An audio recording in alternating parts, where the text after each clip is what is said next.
We have the FDA, the IRS, the EPA, FEMA, and many others, functioning autonomously and unchecked with the full force of the federal government. It's a government of, by, and for the bureaucrat. It really is a government that's out of control and that threatens our liberties every day. There's a concern right now that the FDA has been influenced by Big Pharma in such a way that they're going to remove from the marketplace all of the new dietary ingredients that were introduced after October 15, 1994.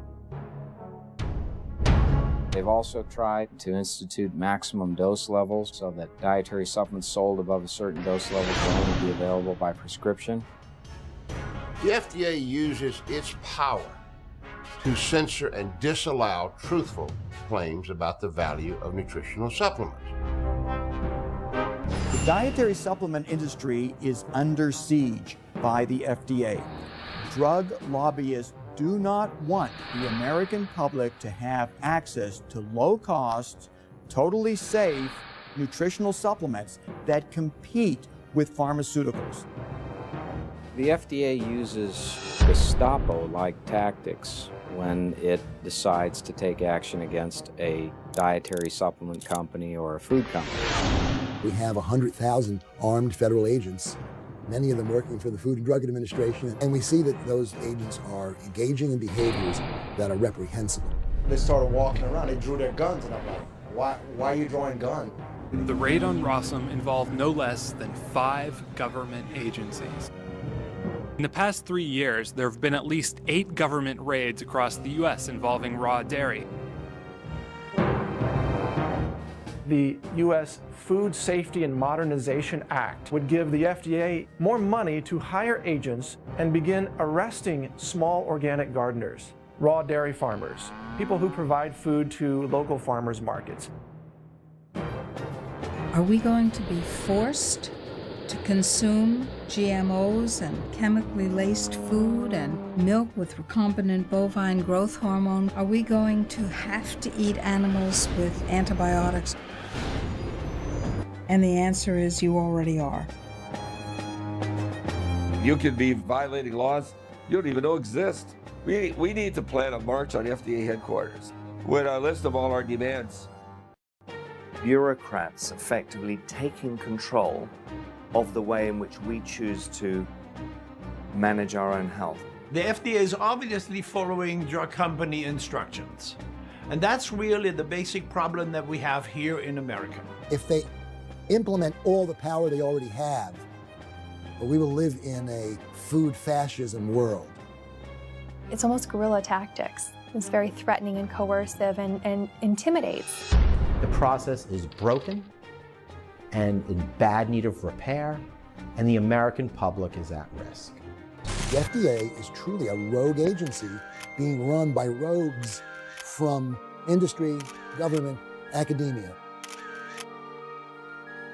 The drugs that are approved in this country are not always approved based on scientific data. They're approved based on who has the right political connection. It's obvious that the Food and Drug Administration should be subjected to a real house cleaning by outraged families who've lost their loved one. There are many drugs that the Food and Drug Administration has approved that are unsafe, at least too unsafe for the FDA's own medical reviewers to agree that they should be on the market. Rather than have confidence that drug approved by the FDA is safe and effective, we now have to wait for millions of people to take it and to see what kind of reactions they have in the real world.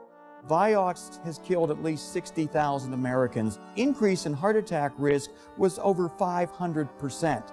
And yet the drug company making Vioxx covered that information up. Where there's criminal activity by executives of drug companies, they frequently get away with paying a fine and have no major disruption of their enterprise. They're spending $6 million a day on lobbyists in Washington, D.C. alone. FDA receives 40% of their budget from drug companies. They're hired guns, and they're out there serving the best interests of the company. They do not represent the American public. The FDA, in my opinion, has probably killed more Americans in this country than all the wars that the U.S. has ever fought combined. How can it possibly be that a branch or a division of this government is not beholden to the Constitution? This is a government of tyranny.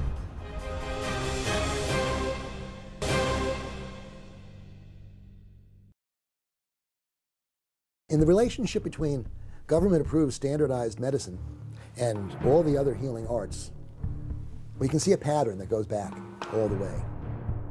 In, I think, about 1540, Parliament passed a law, the first Medical Licensing Act. It said nobody may practice medicine within the City of London unless they are first examined and approved by the College of Physicians and Surgeons under the Bishop of London. And of course, once that law was passed, the College of Physicians and Surgeons immediately started harassing all the other healers in the community. Within a couple of years, Parliament had such an outcry raised that a new law was passed, what is now called the Herbalists' Charter. It was 1546. It was in the 35th year of the reign of Henry VIII. And that charter, which was intended and stated it was a charter for all times, and it applied not just to the realm of England, but to the king's other colonies. And hence, of course, that means to the American colonies. And those American colonies, when they became free and independent states, adopted the common law of England as our common law.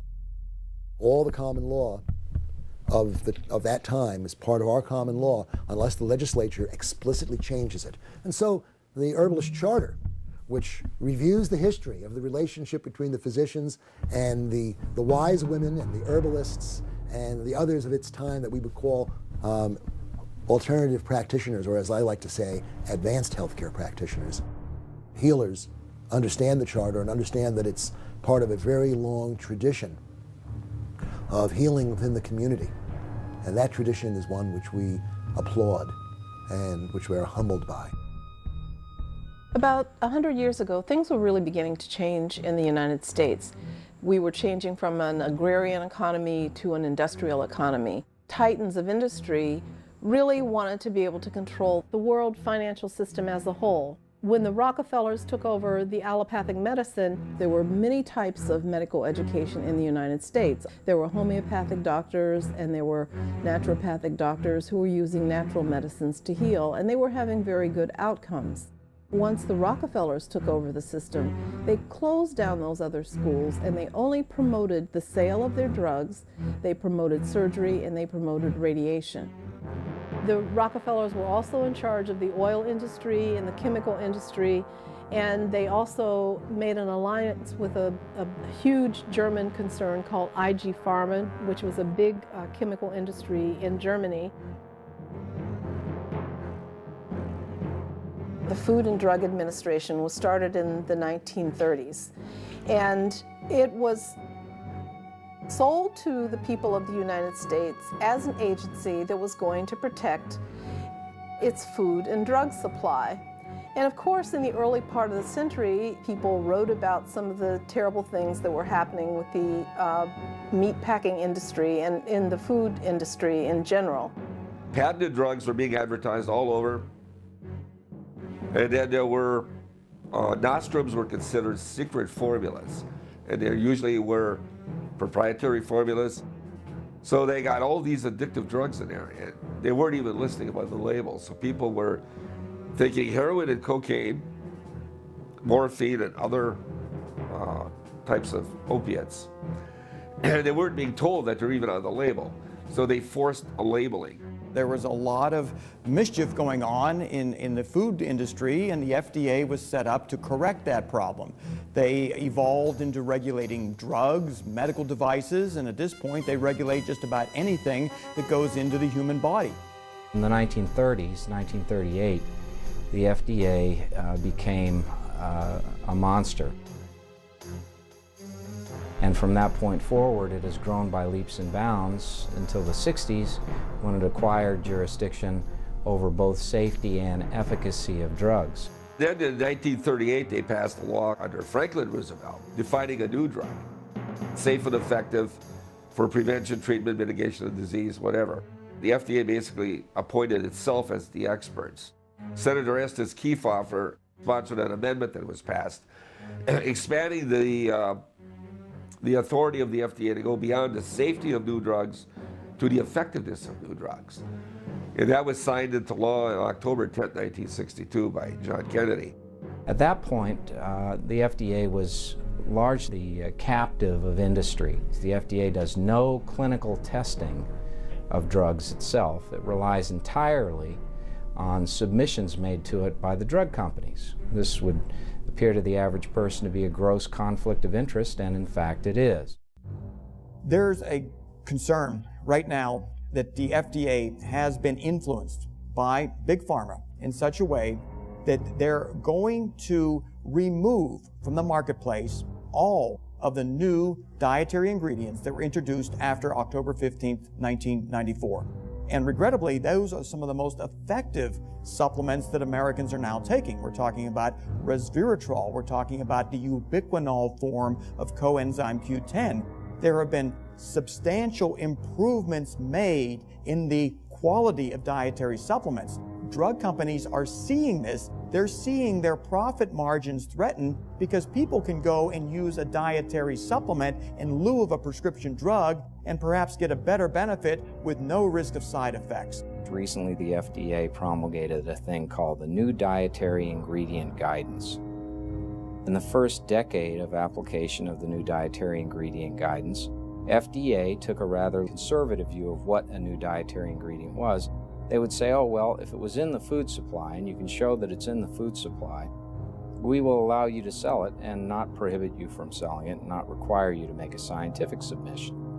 Well, increasingly in the 90s, the FDA took a more restrictive approach, increasingly requiring the submission of new dietary ingredient petitions before it would allow a substance in the market, and expanding its definition of a new dietary ingredient, keeping more things out of the market as a consequence. The purported purpose for the guidance is to help create more safety for consumers out there that are consuming dietary supplements.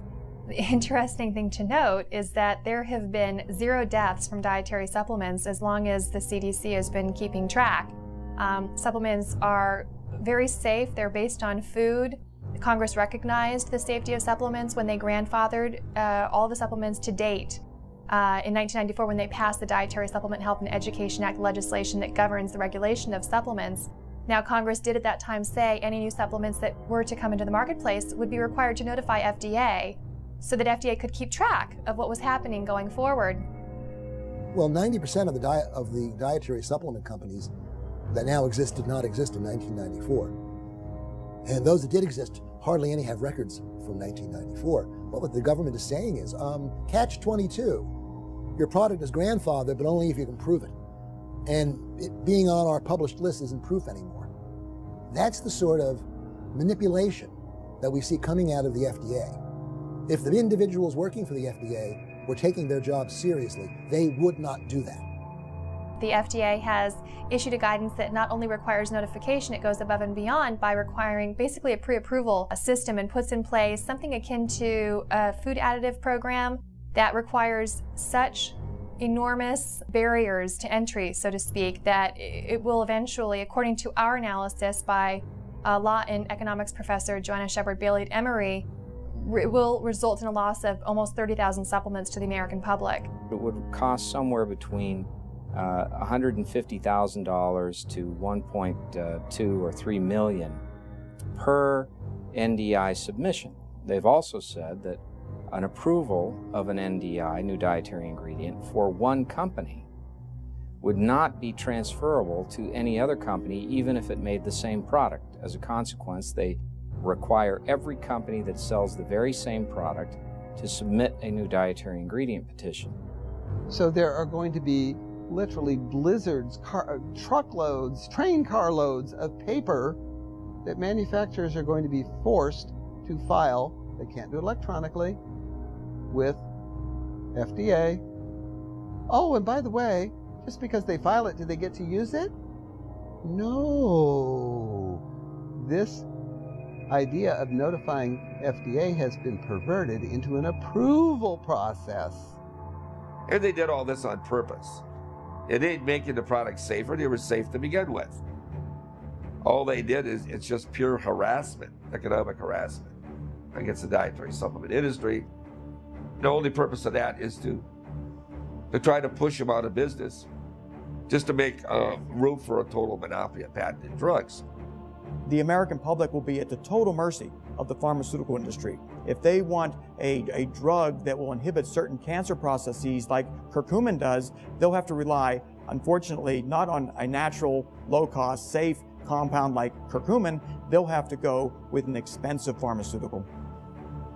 Ingredients that we've used to manage our health, from foods to functional foods to concentrated nutrients that are sold in dietary supplements, or as we call them in Europe, food supplements, are now being given this requirement to prove safety before they can be used. And what is so interesting is that this is right at the heart of the NDI draft guidance itself, that the FDA is now trying to push through. Congress passed the Dietary Supplement Health and Education Act. Now, that legislation basically stated that dietary supplements were to be treated as food and not drugs. And FDA was directed to create some guidelines around that new dietary ingredient notification process. But FDA sat on their heels and waited. It's been 17 years. And FDA is just now coming out with this draft guidance. And FDA has gone very far above and beyond congressional intent in the draft guidance. The agency has had a long-term bias that was identified by Congress in the DSHEA legislative history, and there was quite a bit of congressional testimony about the bias. And the whole aim of the agency has been to restrict the access of consumers to those products and to limit what can be said about them. The FDA tried to circumvent it. They didn't like the idea that supplement companies were now able to inform the public about peer-reviewed research documenting safety and efficacy of nutritional supplements. So you see, this rule is calculated by the agency to have a devastating effect, to be another weapon in their arsenal to take down the dietary supplement industry. It is cleverly masked with a public safety rationale. In point of fact, the rule doesn't operate to protect public safety. So you've got 3 times as much regulations for dietary supplements as you have for pharmaceutical drugs. Senators Hatch and Harkin both explained to the FDA that this guidance goes well above and beyond congressional intent. It creates a pre-approval system that Congress did not intend. And they asked FDA to halt the process, sit down with interested parties to discuss all of our concerns. The FDA denied that request. They declined to cooperate. Now, the consumers have been made aware of this, at least the vitamin consumers who are significant. They are contacting Congress. They're protesting this. There's a chance that the FDA will not succeed. It's an interesting approach that the FDA used, creating a guidance instead of a rule, because it doesn't provide standing for any of us to pursue legal proceedings against the FDA. It's, I think, a very strong strategic ploy on their part. They're trying to keep this out of the courts because in many of the situations and sections of the guidance, they just don't have a leg to stand on. Now, a few years ago, FDA inspectors, they went around and they told everybody, you got to call all these products dietary supplements. It gives FDA jurisdiction to impose its dietary supplement good manufacturing practices on the manufacturer of that product. There's one thing that people don't know if you read the Dietary Supplement Health Education Act, is that a dietary supplement doesn't fall under that act unless you label it as a dietary supplement. Whereas you had the option of not putting that on there and leaving it under the food GMP, which is very easy to follow because it's been in effect for over half a century and it's a no-brainer. Why should we be required to go through an additional major hurdle when in fact the Dietary Supplement Health and Education Act, for which millions of American consumers fought so hard to get, basically doesn't require an additional regulatory burden for those products that are already safe and effective? Fear that the dietary supplement industry has is that if the FDA is given the power to restrict Americans' access to natural new ingredients. These are ingredients that people are ingesting as part of their diet for the most part. And then when a company extracts that and puts it into a capsule or a powder, the FDA wants to come in and say, well, now you've got to prove to us that that's safe and effective, even though there's no evidence that it's not safe and effective. The fear is that the FDA will try to do an end run around all the legal and political victories that have been won over the last 20 years and be able to restrict Americans from having free access to dietary supplements, to nutritional powders, to natural approaches to preventing and treating disease that compete against pharmaceutical interests. The Food Safety Modernization Act makes the situation at the FDA even worse than it has been up until now. The FDA does not have the capacity to figure out how products that are not clearly unsafe or clearly safe should be regulated. The FDA Modernization Act of 2007 gave the FDA unprecedented power over food. It gave it power to ban the interstate commerce in any food which had ever been studied for medical use. We fought very hard in 2007 to make sure that there was an exemption in that law for dietary supplements. Now, we did that because we understand that agency abuses power. And this act would give the FDA even more power, more money to hire agents to canvass the countryside across the USA and begin arresting small organic gardeners and begin intimidating raw dairy farmers and intimidating even people growing food in their own yards, in their own gardens, people who provide food to local farmers markets. All of these people are about to be assaulted by a new regulatory wave of intimidation and oppression that is really targeted against those who produce real food in America.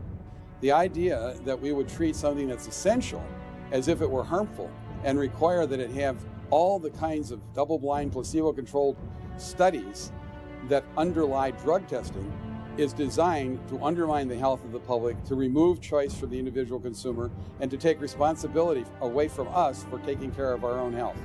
So I think there's a tremendous movement now across the country called a local food sovereignty movement, where people are tired of the FDA and the USDA and EPA covering up for the criminality of our industrial for-profit food system and basically pretending that it's the little people, it's the small farmer, it's the small rancher, it's the small grocer, it's the small restaurant that's causing the problem.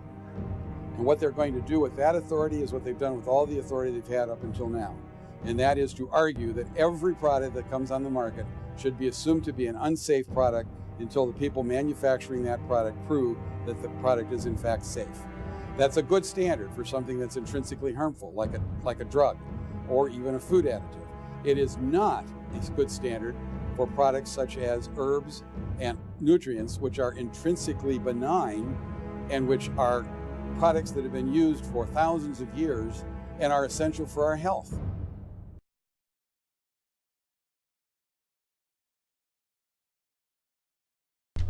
This is a government of tyranny.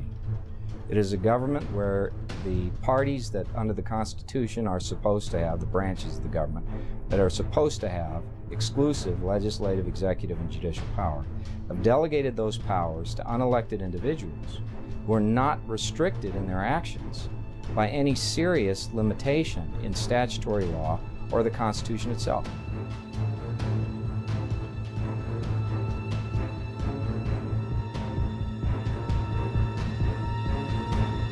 The FDA uses what could reasonably be described as Gestapo-like tactics when it decides to take action against a dietary supplement company or a food company. The agency can come in and take everything that I own of any value, can do it without any advance notice to me, with weapons out of their holsters, barge into the business, put everyone up against the wall or kick them out of the business, seize assets, so they freeze your bank account, seize all the products, seize all of the material inside the offices, frequently taking everything, including computers, all paper, all files, even before a trial on the merits, even before I've been convicted of any crime, all based on innuendo, allegation, and they can utterly destroy my business, they can ruin my client relationships, and they can make it impossible for me to afford my defense against charges that may be civil and criminal and could result in an incarceration for as long as a life term. In 1993, they raided Jonathan Wright's clinic, the pioneering doctor who's made so many of the breakthroughs that we know now to be safe and effective available to the American public. He was so successful in his medical practice that the FDA had to take action because he was getting results that they weren't seeing with FDA-approved pharmaceuticals. He was selling injectable vitamins.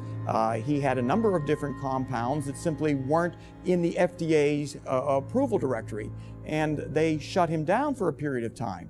But there was somewhat of a problem there. His patients were getting benefits, and it resulted in a citizens' uprising, and the result was the passage in 1994 of the Dietary Supplement Health and Education Act. It wasn't just Jonathan Wright, but it was almost like the straw that broke the camel's back. We arrived at the clinic, my wife and myself. She's a nurse and she's our clinic general manager, and it was surrounded by cops. We thought that something terrible had happened, some murderer had got inside or something, and they were guarding the place. And it turns out that agents from the FDA had herded all of our clinic employees into the waiting room and were holding them there. Our receptionist reported that just before 9 a.m., the locked doors of the clinic had all been kicked open, and men had been running in with guns, yelling, "Raid, raid," and had presented her with a gun no less than 4 feet from her face. They had presented a warrant, which they gave me. And if it hadn't been such a, what we call it, unusual situation, I think we would have all laughed, because the warrant said that they were there to seize our B-complex vitamins for intravenous injection, and vitamin B12, and some herbal preparations. They never hurt anybody, neither before or after, but that's what they were there to seize. If you have the misfortune of thinking that you can tell the truth about a dietary supplement's effects, therapeutic effects, you will likely have a rude awakening. First, you'll receive a warning letter. The United States Attorney will then go into a federal court having acquired information frequently from a clandestine, non-public investigation by the FDA Office of Criminal Investigations. Then that information goes to a judge. They tell the judge that you're a threat to public health. They present an affidavit from an FDA inspector that says that you're selling a substance that is an unapproved new drug, maybe nothing more than vitamin C. He issues a warrant. It's usually a search warrant and a seizure warrant. One of the principal outrages occurred in the early 1930s. Now, it turns out that if one looks up the archives of the Los Angeles Times, one will find that there's a celebratory dinner held in Los Angeles for a non-doctor by the name of Royal Rife. And this celebratory dinner was attended by faculty members from the University of Southern California, all of whom had signed affidavits to the effect that cancer patients they had sent to Royal Rife, treated by Royal Rife with energies, had all been cured. All right, what happened?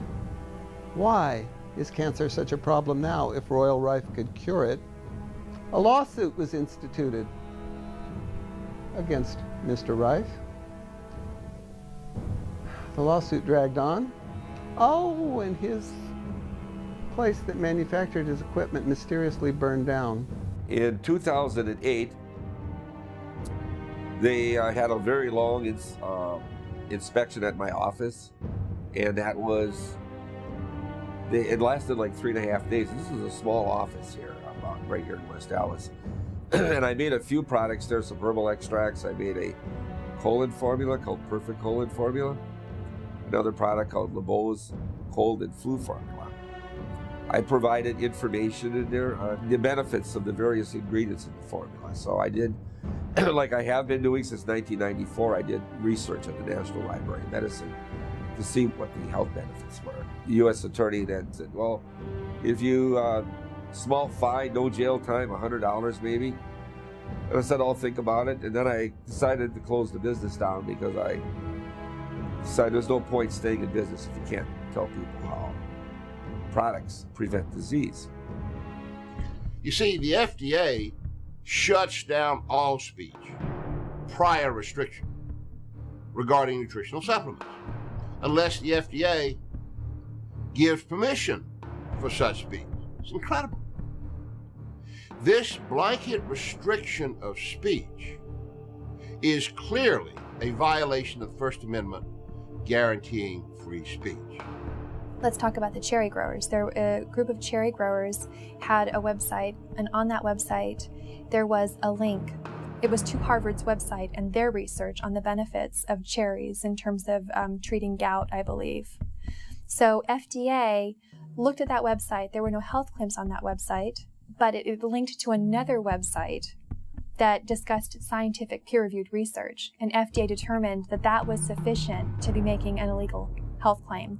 FDA went after the cherry growers, literally with guns blazing, knocked down their doors, forced them to sign a consent decree, and agreed never to share any information about the benefits of cherries, again, at the risk of all sorts of legal proceedings and essentially the loss of their company.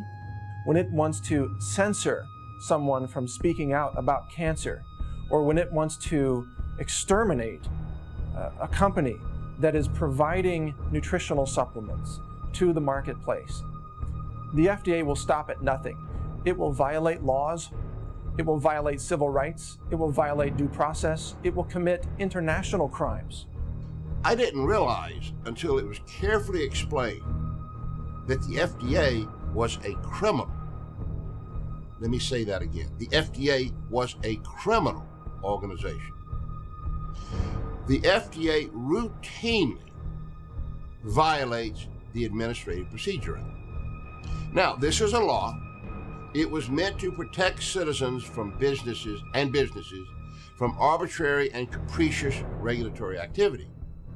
It states clearly that businesses that are regulated by the federal government must have a clear understanding of the regulations.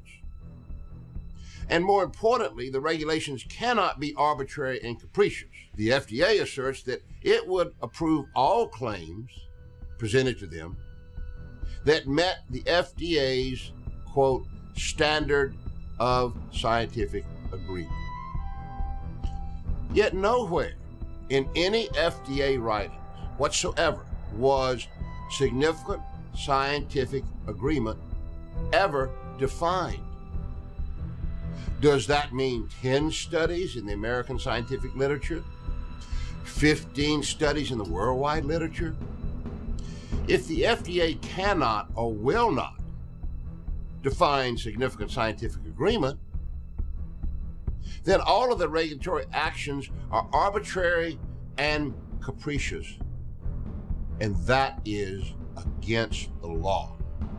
If you're involved in alternative medicine, if you're involved simply in producing a healthier, more natural food, FDA doesn't always like that because the processed food companies, they don't want the competition. FDA will respond by literally sending in armed officers to raid the makers of healthy, natural products who don't have the wherewithal to defend themselves. The major milk producers, dairy producers, lobbied the Food and Drug Administration to rid the marketplace of an emerging new competitive threat from organic farmers. And to eliminate this threat, they did what many, many large companies do. They unleashed their K Street lawyers on the regulatory agencies and on Capitol Hill. And the upshot of that was the adoption by the Food and Drug Administration of a rule that categorically prohibits the interstate transportation and sale of raw milk. It doesn't apply upon proof that the raw milk in question has unsafe levels of pathogens. It applies regardless of the safety of the raw milk. It applies to any shipment of raw milk in interstate commerce. What the heck is going on over there? Do police have nothing better to do in LA than raid organic food stores? Well, the Los Angeles Times broke this story, and what's shocking about this story is that police officers are going into this grocery store. It's a co-op organic raw food store, guns drawn. And we put this up on Survive and Thrive TV, and it's basically created a firestorm on the internet. People are really, really shocked that the police and the district attorney don't have anything better to do but to harass local cooperatives, engaging in sharing food. That the agency has become much more draconian in defense of these economic interests from the large dairies. What they have done is they've had a national, systematic campaign of enforcement going after raw milk producers, coordinating with state officials, and doing these raids. And this approach is being used all across the United States. So the FDA maliciously is actively working against the idea that we should have access to really healthy foods so that we could become healthy human beings. The Food and Drug Administration has been quick to go after the producers of pomegranates, of cherries, of any product that is in any way associated with a therapeutic effect. In the case of pomegranates, pomegranate juice, antioxidants in pomegranates are associated with various positive health effects. Palm Wonderful, makers of the pomegranate products in the United States, principal maker, communicates that information to American consumers. And the FDA and the Federal Trade Commission become involved. And the Federal Trade Commission goes after them for deceptive advertising, hopes to destroy them because they had the audacity to communicate to the American public the potential health effects of pomegranate juice. The same is true of many different kinds of foods. They've gotten a $2.5 million fine against oregano for making statements about how it could be useful in your health. Made arguments against prunes and against cranberries. All of these things that people in their common sense could use to their benefit, the FDA is putting barriers up in front of. The walnut growers are not permitted to tell you about the benefits of walnuts. The people who manufacture nutrients are not permitted to tell you what the nutrients do in a clear and unambiguous and truthful method. They ban absolutely the right to make treatment claims for any non-drug product, and in this way they keep people largely ignorant at the point of sale so that they are dependent upon drugs as their only means of achieving a therapeutic outcome, even though the overwhelming scientific literature supports the conclusion that food fundamentally influences our health and influences our ability to overcome disease. If you tell the public that your food has these kind of health benefits, that food then transforms into a drug. And since the FDA has not approved that food as a drug for that indication, it's an unapproved drug. The FDA doesn't want you to know that foods like oranges and celery have anti-cancer elements, or that you could drink raw broccoli juice and actually prevent breast cancer tumors or prostate cancer tumors, especially if you combined it with other nutrients. But the truth is, health is available in abundant, intensive form, and diseases go away when the body gets what it needs at every level. And one of the ways that it needs to cure itself is intensive nutrition.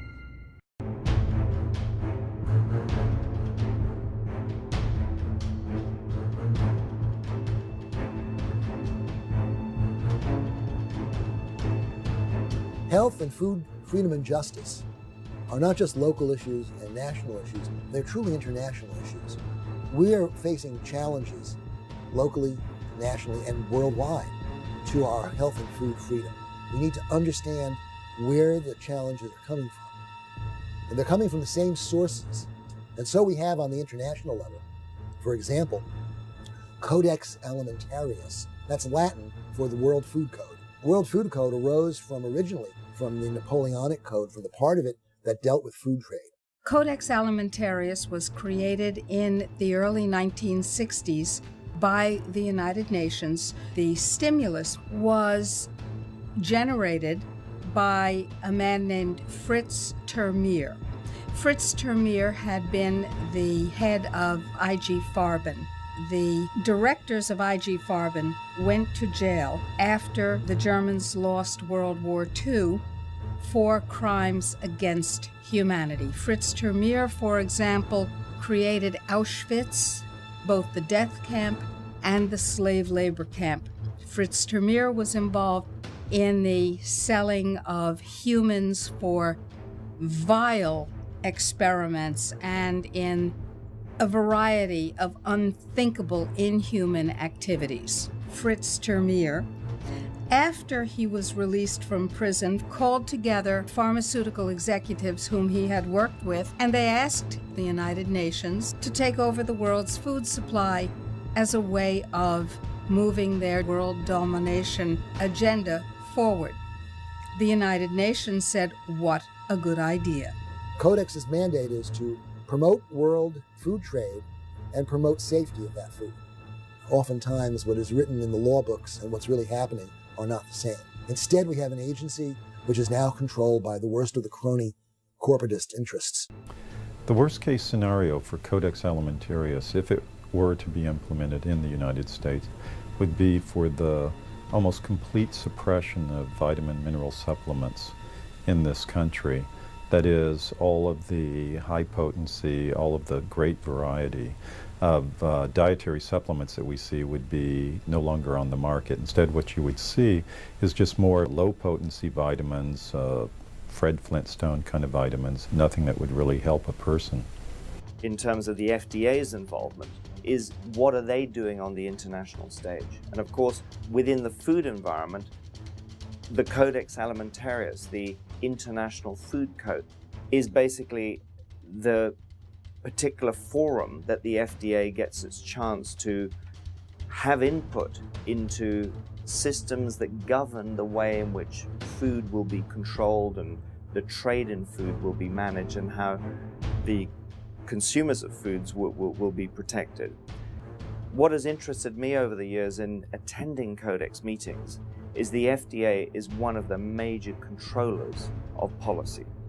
Whatever the United States wants, pretty much Codex goes along with. And what does the United States want? The United States wants what Big Agra, Big Chema, Big Pharma, Big Biotech, and Big Medica want. The average typical Codex delegate, that they seem to be the unwitting tools of those who have another agenda, which is to push GMO crops on us, to poison us with melamine, to poison our foods, our meats with ractopamine, let alone fluoride and all the other poisons in our environment, and they accumulate in the human body. And so who's protecting us from that? Codex is supposed to do that, but in effect what they're doing is giving a free pass to a lot of the industry to push these poisons through. People who reside in Europe and frankly other countries in the world where pharmaceutical interests have had so much power that they're able to restrict the potencies of dietary supplements down to levels that are so low that the supplement no longer has any efficacy. What Americans have free access to are not available to Europeans. There is no doubt that the move by Codex to put maximum permissible upper limits on nutrients that can be traded internationally and that are permitted in food is a genocidal maneuver. Those levels are below the levels necessary to prevent the chronic deficiency diseases of a variety of nutrients that all of us need. If the United States were to sign on to Codex, once they've gotten to the end of their process in terms of determining values of supplements that are going to remain available, that impacts the RDAs and the levels. So for example, you may only get enough beta carotene that you would get in half a carrot, as opposed to the much larger amounts that we all need to stay healthy. I take 10,000 international units of vitamin D3. The level permitted by Codex is 10. That's a 1,000-fold difference.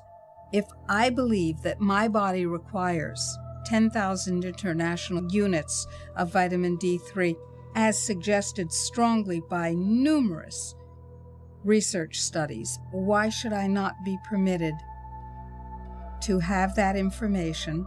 Codex says that that information has to be kept from me. Why should I not be permitted to have access to it on the shelves? Harmonization, and I capitalize the first four letters, HARM, harmonization of national standards with Codex standards and guidelines would make anything over 10 international units of vitamin D3 per day unacceptable and unavailable, indeed illegal.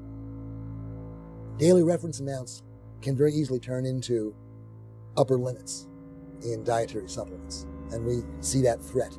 In every instance except one, the daily reference amount for the nutrient is less than the amount you need to avoid the deficiency disease. You need, if you're a woman, 1.25 grams of calcium a day to avoid osteoporosis. Reference amount, 1 gram, just below what's needed to avoid being ill. Except for one so-called nutrient, fluoride, which of course is a toxin, a neurotoxin, and a mind control drug. Fluoride, 4 grams, it's okay. The FDA has been quietly agreeing with Europe. For many Americans, this will come as quite a shock because they can go onto the FDA website and say, look, we understand that there are a lot of concerns about Codex, but don't you worry, we would never impose it in terms of our national trade. We would only have to impose it when we were to comply with WTO rules on international trade.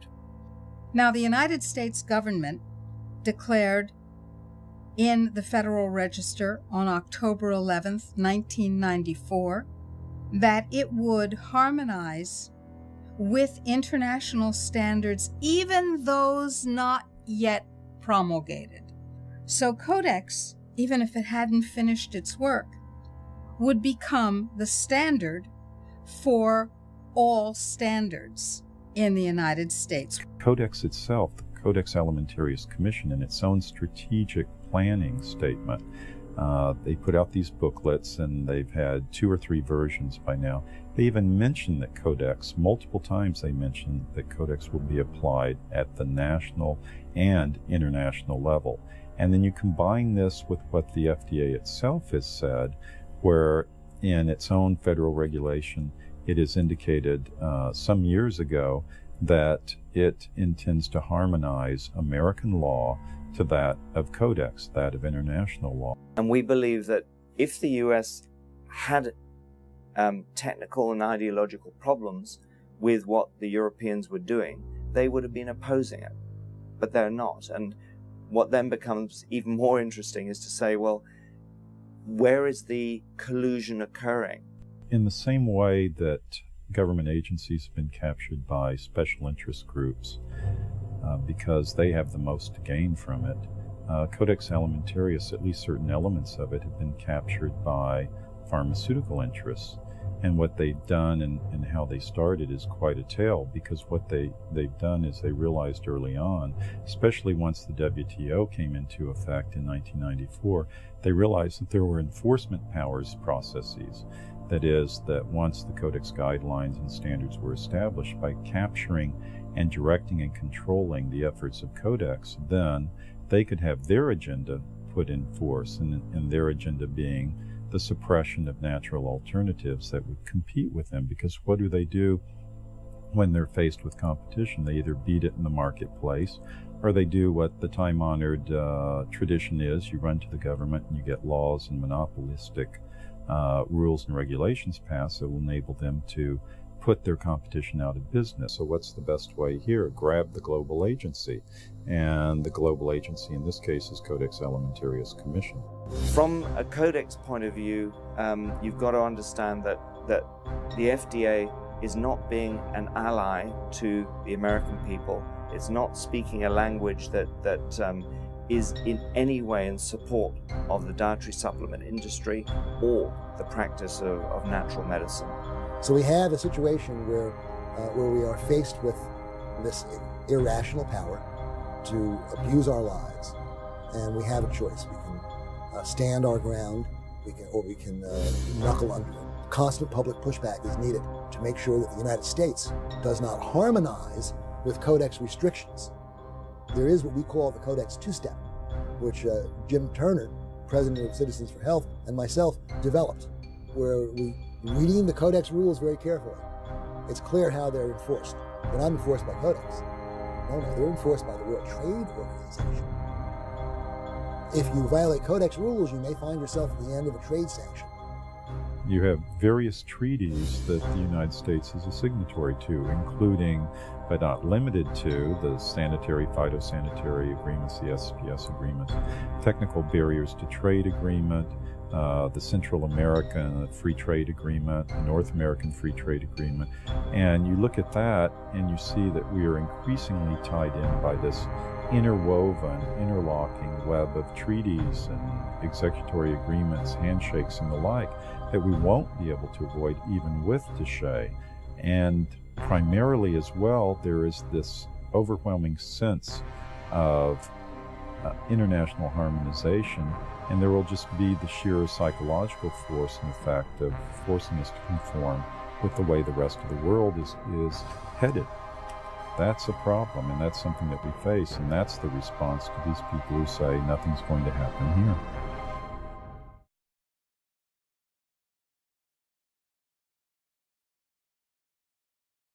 Genetically modified organisms, GMOs, pose unparalleled threats. Nothing like them has ever existed in the entire course of life on this planet. The campaign of ignorance that is currently being waged by the FDA is so insidious that the FDA actively opposes the honest labeling of genetically modified foods.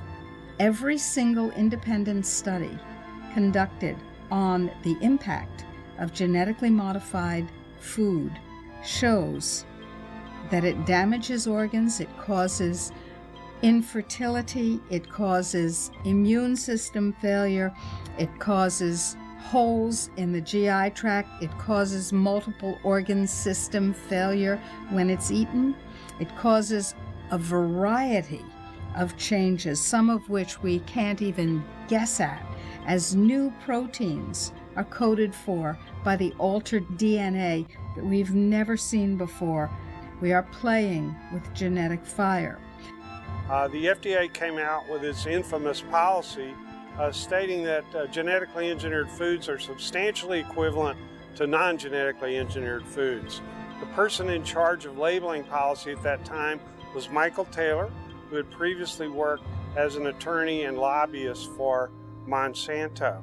After Taylor left the FDA in the early 90s, he went back to Monsanto and then came back to the FDA. The reason why we have 170 million acres of genetically engineered corn and soybeans and cotton and canola oil and sugar beets in the United States is because it doesn't have to be labeled. The GMO standards are being passed at the Codex level because, frankly, through lies. They're telling them that they're safe crops, that they're safe food products. They don't need to be labeled. We've been fighting for years to get mandatory labeling of GMO foods, and we almost succeeded.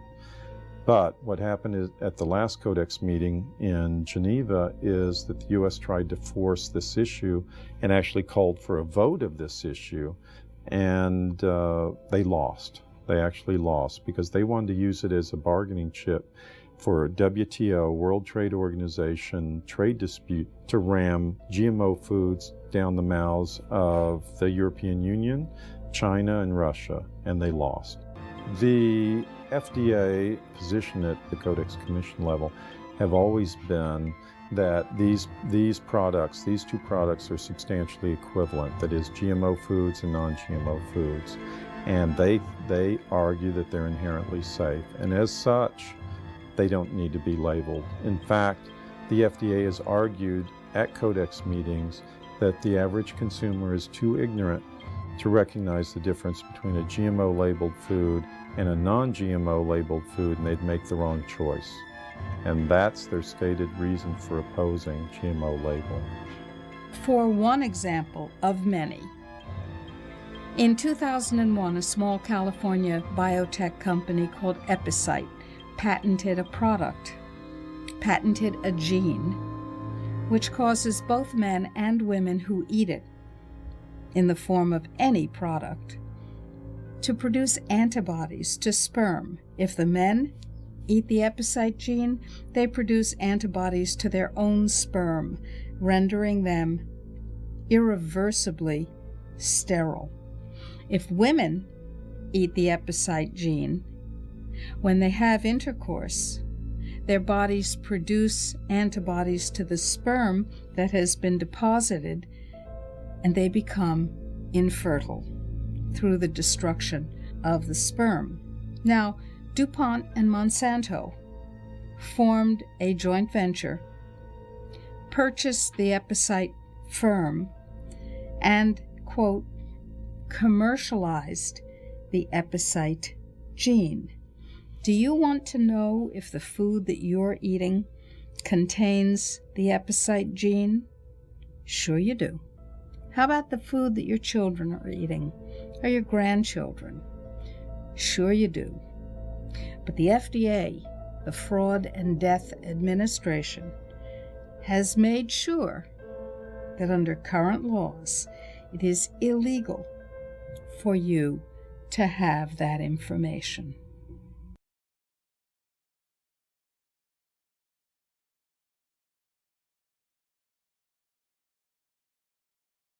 The United States has been transformed from a republic, a limited federal republic that the Constitution defines, into an unlimited bureaucratic oligarchy. What is perhaps most extraordinary about the U.S. Food and Drug Administration is that whatever it says is accepted as gospel by the conventional media and the conventional medical industry. FDA receives 40% of their budget from drug companies, and it's been this process where slowly but surely drug companies have gotten their hooks into FDA deeper and deeper. You have whistleblowers and you have former FDA staff members and employees who have come out and said that it's understood that FDA works for drug companies, they work for device companies, they work for the companies who pay their paychecks. But it's even worse than that. The FDA also stacks its panels, its advisory panels, with people who have strong financial ties to the drug companies themselves. So the FDA might form a panel on whether a certain vaccine should be approved because there's a certain epidemic that's expected to occur, for example. But the FDA won't reveal that the experts on that panel, usually 80% of them, have some kind of financial ties, if not direct ties, actually taking money directly from the drug companies themselves. Some researchers have been shown to be unethical, and there have been studies where documents have been altered where subjects who did not fit the criteria were enrolled in trials. Studies that were put together for the new antipsychotics that were submitted to get these drugs approved. There were 2 doctors down in Georgia. They ended up in prison. They were down there doing these studies, just bogus clients and not reviewing the studies right, just taking all the money, supposed to be running it through a university, but really having a practice on the side and doing it. And the patients that they were enrolling in these studies were not qualified to be in the studies. I mean, just all kinds of things wrong. But yet the FDA approved those antipsychotics with studies from these guys, and they ended up sitting in prison. The FDA didn't do anything and say, well, we can't, we got to pull that approval because, it was fraudulent studies that got it approved. The problem is that almost any of the drugs, the well-known drugs, the popular drugs, the blockbuster drugs, if you will, those will inordinately have been tested in a, one can say, fraudulent way. In this little game of Monopoly where you spend $900 million and you get a new drug approval, and then the public becomes the 4th stage of testing. We find out whether in a few years so many people are dying that it has to be pulled off the market. I never questioned vaccines. I knew about drugs and that kind of thing, and I knew they would market drugs and they later pull them off the market and all that. My daughter would get her vaccinations. I couldn't believe that they would put children's lives at risk. And now I feel like I was taken advantage of, and that I was naive, and as was Chris, and that her life was taken from a vaccine she didn't need, about which we were falsely informed, and there was no justification, no medical justification for fast-tracking this vaccine, and that consumers were not being informed of the risk benefits. There's more injury and deaths to come unless we become more aware, do something about what's the process. You know, you have the FDA who approves, licenses, and follows a vaccine. They're working in conflict of interest with themselves. It's been 3.5 years since Chris died. She was afraid of being alone in a dangerous situation. And I just think of that in the context of her being alone with this, whatever was happening to her the night she died, and nobody was there. And that hurts, you know, to think of that. And the courageous part of her would want to be a voice that continues, want to help others. She'd want to make sure that her death was not in vain, that it had some purpose, and that was in raising awareness that, you know, studies that show that there's no scientific basis for what they're promoting. Every drug that makes the headlines, eventually, you find that their record is really, you wonder, how did they ever approve it? It's this kind of callous disregard of the public health that has characterized the FDA's treatment of drugs. They have protected well the financial interests of the largest institutions on earth, state-sponsored drug monopolies, and they have acted in ways that harm fundamentally the interests of American consumers and patients. And you know, the FDA is not supposed to approve a drug for any disorder that's not in the DSM. Okay? In the DSM, there is no disorder of bipolar, pediatric bipolar in the DSM. But yet, it finally approved, I think it was Risperdal in 2006 or 2007, for children. The FDA isn't up to inventing disorders. That's the American Psychiatric Association's main job. But the FDA just came right out and said, no, we're saying it's a disorder. We believe it's there. Paul Offit, who holds a patent for a rotavirus vaccine, was permitted to sit on a committee making a decision on whether or not to approve the rotavirus vaccine, in spite of the fact that it causes encephalitis and pneumonia, often terminal, in infants who are vaccinated with the rotavirus vaccine. We can look at the revolving door within the FDA. FDA pushes an agenda on behalf of the pharmaceutical industry. Look at their resumes, where have they worked in the past and who are they related to? There is a huge relationship between FDA and pharmaceutical industry and pharmaceutical interests. FDA advisory committees that are the precursors for whether the FDA, on receiving their recommendation, is going to approve or disapprove a drug or a medical device. And you're right, the FDA keeps saying they can't find enough qualified people, so they have to take them from industry, and so they give them waivers. The FDA uses this as a cover story so that when it approves a drug, it can say, well, this was recommended by our advisory panel. The FDA is composed of smart people, but they're smart people with a conflict of interest. They're smart people who make their decisions based on what will support their financial needs or their academic needs, not what makes scientific sense. The current head of the FDA, Dr. Hamburg, in the year before she became head of FDA, received $2 million in compensation from Henry Schein, the drug company that used to advertise itself as your location for all things vaccination. $2 million in consulting fees. Now she runs the FDA. So here we have Margaret Hamburg, FDA commissioner being told that RBGH milk will increase risks of breast, colon, and prostate cancers and not doing anything about it. So we're dealing with FDA commissioners, which in this regard and in other regards, which I could document, have shown themselves to be recklessly irresponsible. Well, the Food and Drug Administration is under heavy influence inside and out by the food and drug lobbyists. Consequently, we are still being exposed to bovine growth hormone milk, which most Western countries have banned, like Canada and Norway.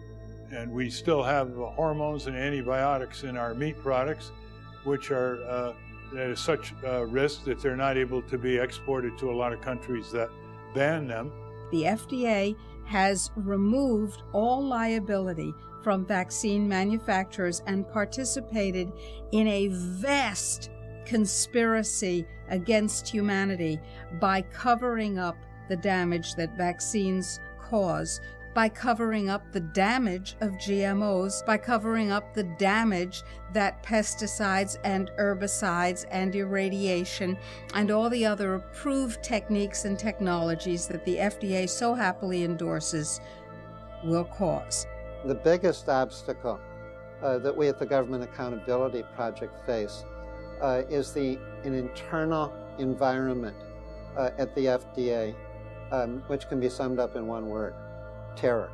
The employee will be fired and not only removed, but disgraced, possibly worrying about prison time, completely trashed and smeared. Even for the most esteemed scientists, when that type of harassment comes from the highest levels of a government agency that generally is respected, that's an extreme hurdle to overcome in the future. What's hard to understand is the enormous pressure that people that work at FDA are under, and the way that the insidiousness of the system works against the best outcomes for consumers. One person who we've worked with and talked to in great detail has had the experience of saying this drug should not be approved, and having his supervisor say to him, if you look around this room and see all the other people working here, do you realize that if we lose the money from the drug industry, these people will lose their jobs? So if you're here saying that drugs are not able to actually be approved, we're in a situation where we're putting in jeopardy all the jobs of the people you work with. The Union of Concerned Scientists did a survey of scientists at the FDA, and 40% said that they were afraid to warn the public about public health hazards due to fear of retaliation. The FDA's Deputy Director of the Office of Drug Safety, David Graham, has repeatedly stated that there's this undue influence, that essentially he who pays the piper calls the tune. I would argue that the FDA as currently configured is incapable of protecting America against another Vioxx. We are virtually defenseless. It is important that this committee and the American people understand that what happened with Vioxx is really a symptom of something far more dangerous to the safety of the American people. Simply put, FDA and the Center for Drug Evaluation and Research are broken. When I appeared before the Senate Finance Committee and announced to the world that FDA was incapable of protecting America from unsafe drugs or from another Vioxx, FDA is responsible for 140,000 heart attacks, 60,000 dead Americans. That's as many people as were killed in the Vietnam War. Within the Center for Drug Evaluation and Research, about 80% of the resources are geared towards the approval of new drugs, and 20% is for everything else. Drug safety is about 5%. Congress has created that structure by PDUFA, the Prescription Drug User Fee Act, by which drug companies pay money to FDA so that FDA will review and approve its drugs. For industry, every day that a drug is held up from being marketed, in their minds, that's another $1 to $2 million of profit that they're being denied. And so the incentive is really review the drugs as quickly as possible, approve them as quickly as possible, and don't stand in the way of our making profit. When Dr. Graham challenged this atrocity from our government's friendly fire against trusting citizens, he got what I call the SS tactic. He was stripped of his duties, or there was an attempt to strip him of his duties, which was blocked thanks to support from Senator Charles Grassley. And to have 9 whistleblowers step forward together and sign a letter complaining about these outrageous medical practices was really unprecedented. And FDA's reaction to this whistleblowing was also unprecedented. They didn't listen to them. They didn't make any change. They were being forced and pressured to approve medical devices that could harm patients, and in some cases actually lead to thousands of cancers. The device that the managers demanded be approved was submitted by General Electric, a powerful special interest.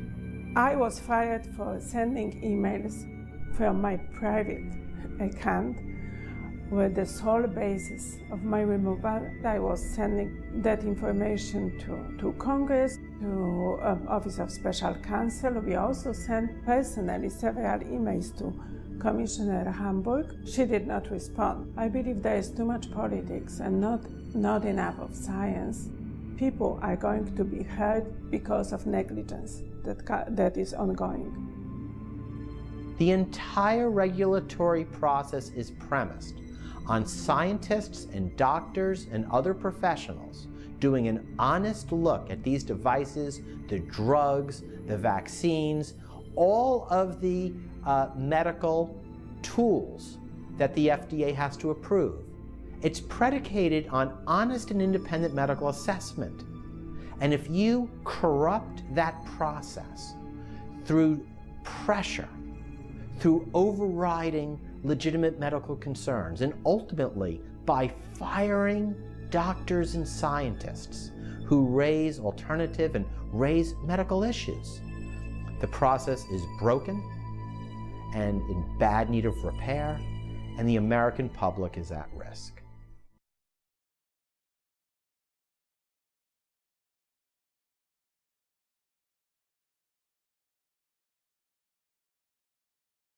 Every profit-seeking or power-seeking institution that is created in opposition to something else eventually begins to create the very thing that it claims to oppose in order for it to survive. And we see this in the pharmaceutical industry. It needs sickness and disease in order to survive. Keeping people sick is indeed a profitable business, and it's something that should be avoided.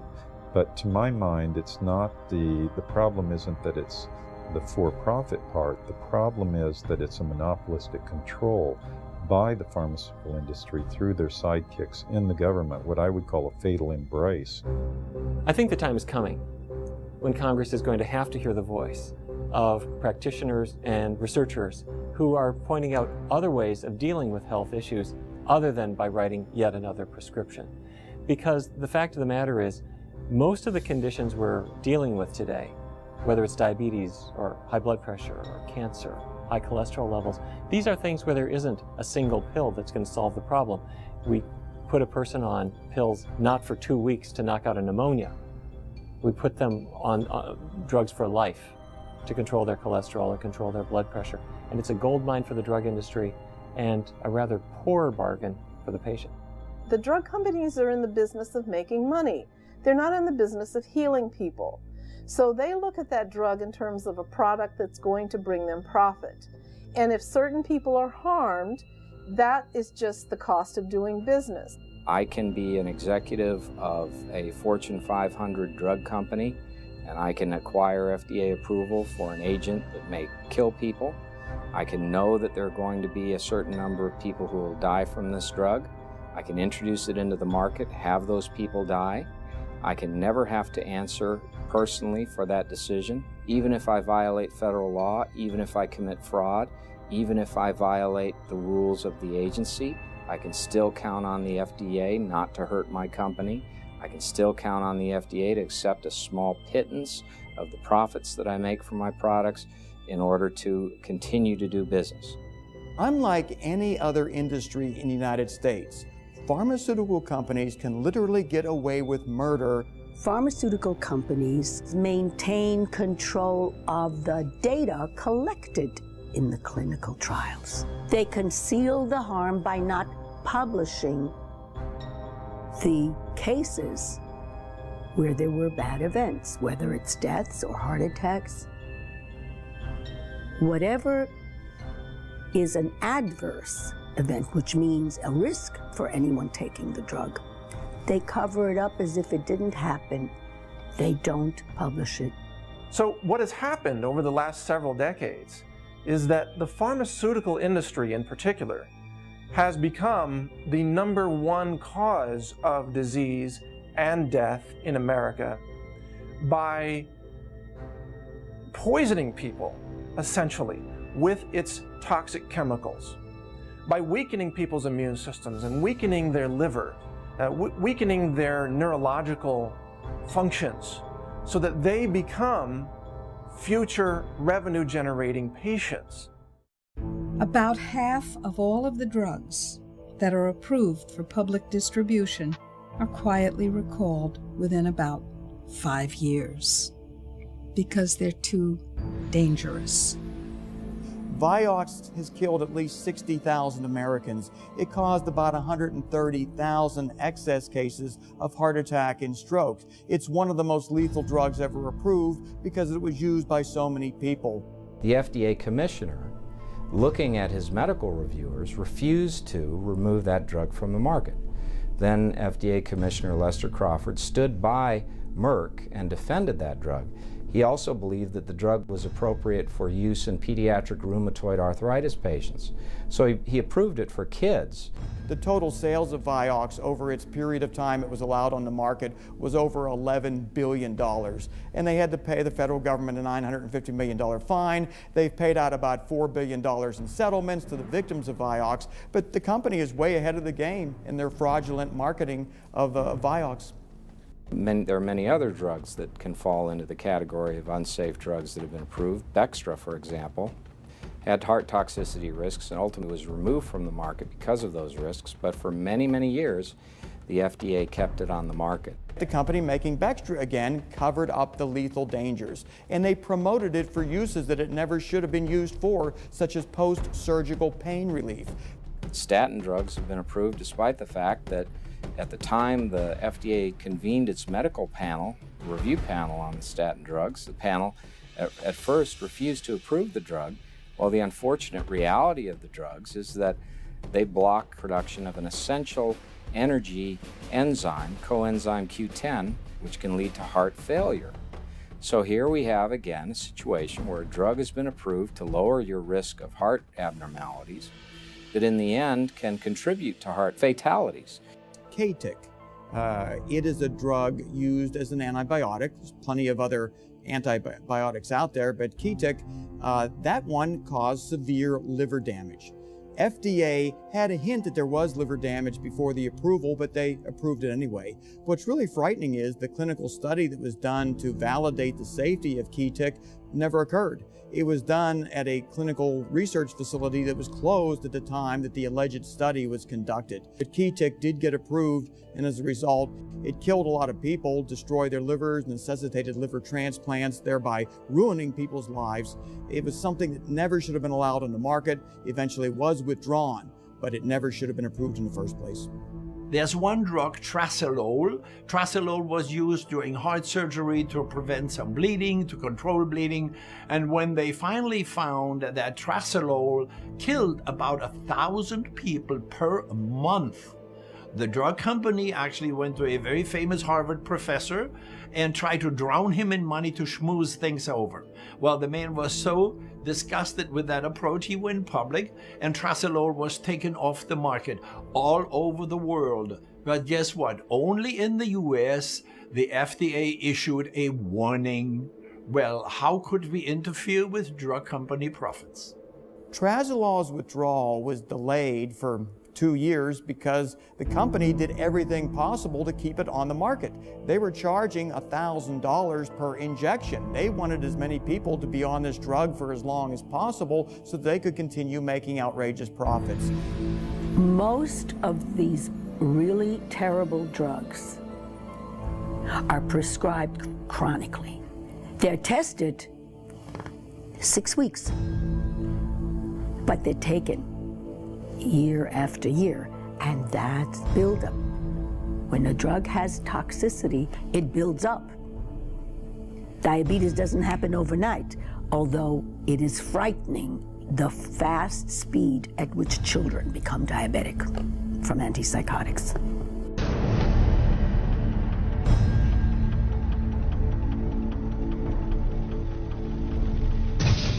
There are several psychotic drugs or antipsychotic drugs that the FDA keeps on the market, despite increased risks of suicidality and despite a substantial amount of evidence of birth defects associated with them. And there's Paxil, Zoloft, Fexor. These drugs and many others that are like them that are serotonin reuptake inhibitors have been shown to lack efficacy. The British health authorities banned the substance for children and for young adults. And in the United States, instead, the best that could be done was a black box warning, so that here in our country, we still make these drugs available to youth and increase the risk of suicidality as a result. If they had honestly told, GlaxoSmithKline had told parents, say, that what we now know, that taking Paxil is 8 times more likely to cause somebody to commit suicide than taking a sugar pill in the clinical trials, which they knew before the drug was even approved. If you were to tell a parent that, they're not about to give their kid that drug. This is 911. Who is this?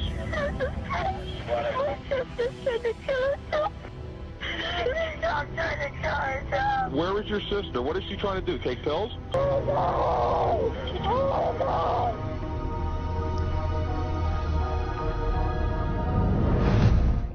Avandia increases the risk of heart attack.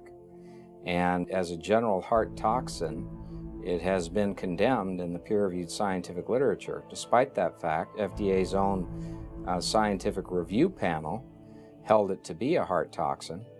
Commissioner Hamburg decided that she would keep it on the market, available to those who are currently using it for precisely those people who are at the greatest risk of a heart attack or other heart abnormality arising from the drug. Accutane. That was an acne drug that was supposed to be given only in the most severe cases of acne because it was known it had side effects. It caused severe birth defects. They denied that it caused people to commit suicide, but it did. But they were able to keep the warning off of that for many, many years. One congressman, Bart Stupik from Michigan, his son committed suicide at 17. Now these are kids, they weren't diagnosed with depression, they weren't diagnosed with any mental disorder, and they take this acne drug and they commit suicide. And so the drug companies know this, but the FDA knows it too. When one of the producers of fractionated blood products intended for hemophiliacs realized that their product would kill people because it was contaminated with HIV, you would expect that Baxter would have destroyed the product. They didn't. With the encouragement of the FDA, they sold the product in Europe to hemophiliacs there and infected children with HIV. This company positively, absolutely knew that they had a medication that was infected with the AIDS virus. They took the product off the market in the U.S. and then they dumped it in France, Europe, Asia, and Latin America. So they made a huge profit. By the way, Joe, government officials in France that allowed that to happen actually had to go to prison for it. In America, not one corporate executive for this company has been indicted or even criminally investigated by our Justice Department. Why not? And if you've ever wondered why a terminally ill cancer patient is given lots of chemotherapy almost up until the point that they're dying or dead, it's because the economic incentive is there to continue putting chemotherapy into cancer patients who have no chance whatsoever of benefiting from it. In each and every case when we tried to recruit a mainstream oncologist, the question they asked us is, what is your chemotherapy bonus structure? I was unaware of this back in the year 2000. I asked them, well, what do you mean by that? They said, well, Our pay is based on how much chemotherapy we prescribe. That's where our profit center is. And if we don't have a strong chemotherapy reimbursement incentive, we'll find a cancer center that will give us a strong chemotherapy bonus.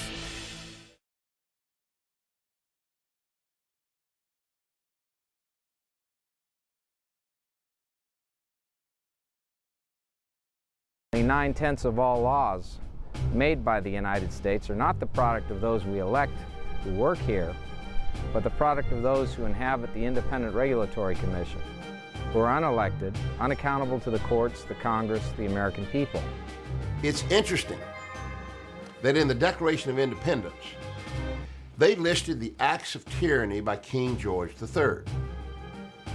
It was stated that King George has created a multitude of new offices and sent swarms of officers to harass our people and eat out their substance. Now I ask you, what is the difference between King George and what he was doing to the citizens of this country and what the U.S. regulatory agencies are doing to them today? And the correct answer to that question is there is no difference. The system is so broken that it can't be repaired. It can be pressed. It can be shaped by serious amounts of pushback. But ultimately, if we're going to protect our lives and our health, we have to completely redo the system. Right now, the regulated industries, food and drugs, totally control the regulatory process. Just as Mahatma Gandhi walked to the ocean to pan for his own salt to violate the British Crown's salt monopoly, so we need to grow organic food, bring raw milk across state lines for our own use and for the use of those who want it, demand the right to trade in natural products. Well, the question always arises what to do. Should we write our congressman about the transgressions of the FDA? Of course. Make some noise. The only thing I believe that will save this country is for the executive and the legislative branches of government that have power, use that power to dismantle or strictly eliminate the illegal activities of these regulatory agencies. We're not going to solve the problem by incremental reforms. The system is too corrupt from top to bottom. We're going to have a mass uprising, hopefully mainly nonviolent, of the citizens of this country. I think we're going to have allies all over the world when we do this. We're going to have a second American Revolution because we do not have a democracy. And the type of authoritarian system that we're living under right now is not just a threat to our economic livelihood. This is a threat to our lives, a threat to our children, our grandchildren. This is a threat to human civilization and the fragile web of life on Earth. It's a matter of life and death. It is the rule rather than the exception that abuses take place. And that's why we're killing our country. That's why our country is in such dire straits. And we won't be able to save this nation unless these scoundrels are eliminated and unless people come into office to replace them who are dedicated to serving this country more than they are in serving themselves. When we call Congress, we have a couple 100,000 grassroots activists, when they call Congress and talk about these issues, they need to be well informed and understand what it is that they're talking about. So the most important thing that people can do is educate themselves, get the facts straight, and get in touch with those that really can help to push our agenda in Congress and otherwise. And one of you? Two of you? No. Millions of you? Yes. How do we get millions of you? Because you send out the action item to your friends. Click, click, click. We call it riding the freedom mouse. And when the globalists, when the regulators, when the industrialists are faced with that kind of pushback, they step back every time. Simply pointing out the illegality and the tyranny of the actions of these regulatory agencies affects nothing. We need to put pressure on our elected officials in Congress and in the White House to put restraints upon these regulatory agencies. That's the only thing that will save us. Citizens, even if they don't know this, we have the ability to pass our own laws. In large numbers of municipalities and counties, we have the ability to fire these corrupt politicians. It's called recall. These things are happening. It's not a question of whether we're debating about whether people have sold the country down the river in order to benefit themselves. They have done it. And we're seeing a situation in which reform right now is really essential. Well, now there's a series of bills that would literally change health and food freedom and justice in this country. It's important to remember that there are people in Congress who are willing to challenge the FDA. The public has got to keep their congressmen reminded. They have to remind their congressmen that they're not going to tolerate legislation being passed or FDA rules being put into effect that deny them access to their dietary supplements. It's an ongoing battle. It just doesn't stop with one victory. Basically, you have legislation by default. To downsize the government, the Administrative Procedures Act needs to be amended so that the final application of any new regulation needs to be actually approved by an actual vote of Congress. What we need is a regulatory system where the drug manufacturers are penalized both in terms of fines and in terms of responsible people going to jail.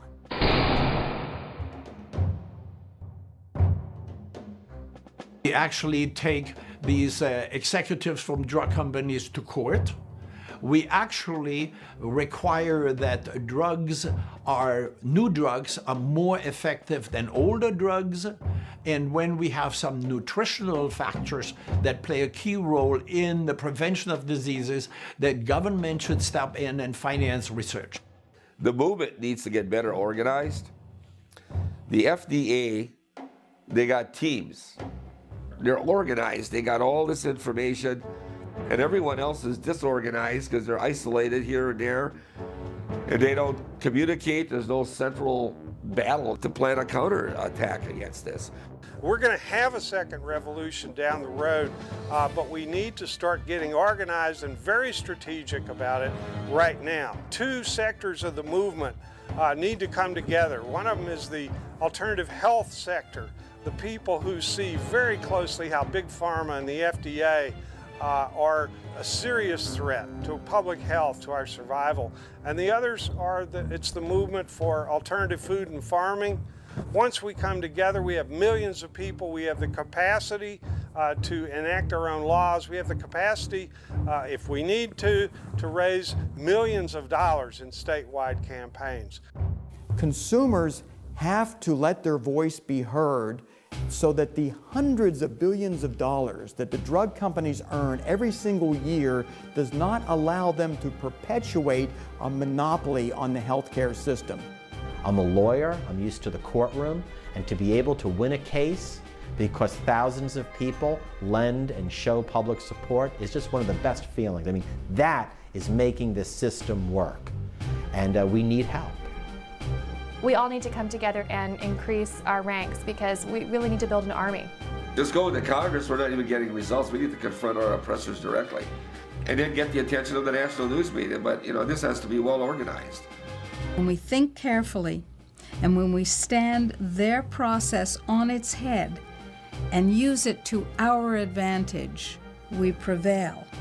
Here we are today with the greatest threat coming not from foreign foes, but from domestic ones, but who are actually filling the elected offices of the United States government and also the unelected ones. So it is our duty to reassert our sovereignty, to take back the power and the ability that we once had to ensure that those rights are protected once again.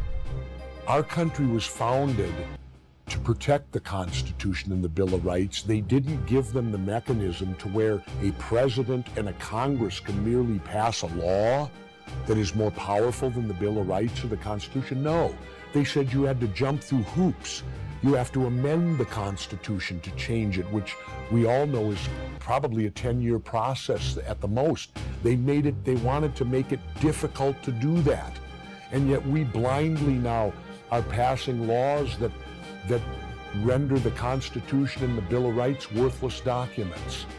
And I think that's where the trouble comes in. We're not following the official documents of how our country is to run, and if you don't do that, then what do you stand for? There's really only one answer. Why do you sell your government away? Why do you sell the rights of people away? Why do you abandon this country? Well, you do it because you're a traitor. Because you value yourself more than your country. Because you value your own economic future more than you do the welfare of the American people. The only reason that things don't change is because we didn't become activated enough to cause them to change. But it's our planet, it's our health, it's our future, and it's our choice. We are the people. You will not take our rights. You will not take our liberties, and we will not let this stand. Give us liberty or